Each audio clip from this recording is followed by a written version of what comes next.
Hi, Drew here with a special Paint It Pink Challenge update. Guess you call it the after show. Doing a lot of soul searching about this Cuda. And I decided it has a buyer. Me. I'm donating $50 to the Susan G. Coleman Foundation. And I'm keeping the car for very special reasons. Very personal. Don't really want to get into it too much because the person who's reason I'm keeping it doesn't want it getting out to him. And I can understand their reasoning on that to an extent. So with that said, the Cuda is going to be sticking around, and now it has its permanent home right there in the collection. Now, with that said, you may have wondered what it was sitting on. Well, this is something that my dad gave me. It's part of his lock equipment, and it's for rekeying locks. And why am I featuring something like that on the channel? Well, for one, it has some of these. I have these, which I intend on using these shims, which are used to remove the cylinder from a lock, as something to hold the axle into the body instead of gluing an axle in or gluing in the tubes. Use this and have a working suspension. I can cut these shims down fairly easy and glue them in. Let's see, I'll grab the Torino because I still haven't got it in yet. Especially the Johnny Lightning cars. You got a nice wide channel there, so trim it, and voila, we'll have hopefully a working suspension. I'll be doing a video on that soon. But it also has, I got millions of these little springs everywhere.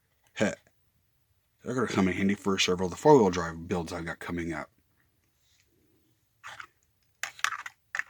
Oh, enough of that one. And then we have this Johnny Lightning, which came with my Starsky Hutch car. It was part of the diorama recreating the opening scene. Well, the opening scene on the show did not have a Lincoln Continental two-door. It's a four-door, almost limo. So, kind of looking for one of those so I can redo the diorama with the Starsky Hutch figurines and my Starsky Hutch car, which will look more like the Starsky Hutch car with the correct aluminum slots as soon as I get it all put back together. And then, I've kind of mentioned, how crappy some of the Ertl castings are. It disappointed how they turned out because this is why. This is an Ertl tractor that I've got on loan from my dad out of his personal collection. Nice, heavy casting, fairly detailed. And this was one of their cheap ones. They had nicer ones that go all the way up to,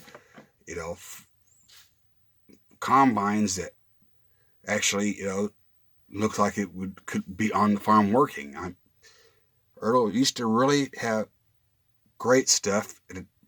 When they went to doing die-cast cars, I don't know why, they seemed to really have dropped the ball. Well, that's a little rant on that. And then, reason some of the street freaks are kind of out, like the Daytona there, I'm going to pull the motor when I do it, and I'm going to design it. I'm going to start making hoods for them. I got an idea from somebody, on watching them do a no glue challenge, but using glue to do the hood, but I'm going to make my own hood out of aluminum can.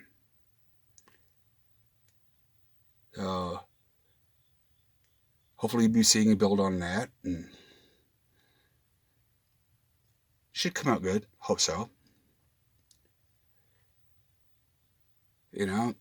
Figure, since I'm spending $50 that I normally would have been putting toward the channel, which I do need supplies, but I got enough stuff and enough builds going on to, one way or another, I can get by for another month without having to fork out some major dough.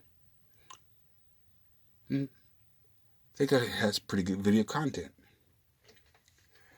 The only one that's going to give me the fits, I think, is going to be the Ferrari. I mean, not much here, but I definitely want to do it. But it's a confusing one. It's a 308 GTB.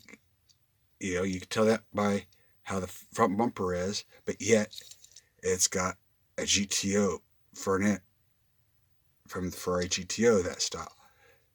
Very confused car.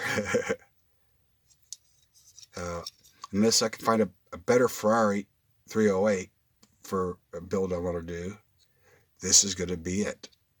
You know, one way or another, I'll build a front, or a chassis and everything for it that'll work, and hopefully look right. Well, I wanted to give you a little update on that, let you know the status on my peanut pink Cuda.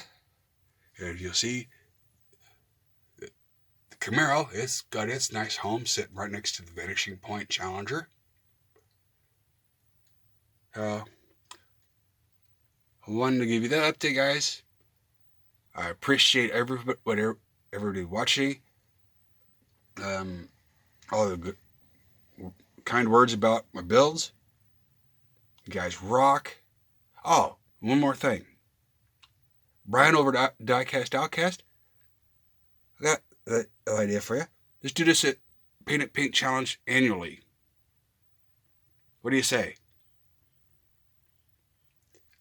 I think it'd be a heck of an idea.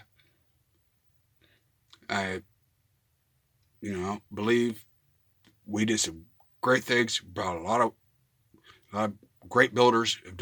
Did good work for a hell of a cause. And I think next year we should all do it again. Well, with that said, y'all have a good one. Bye.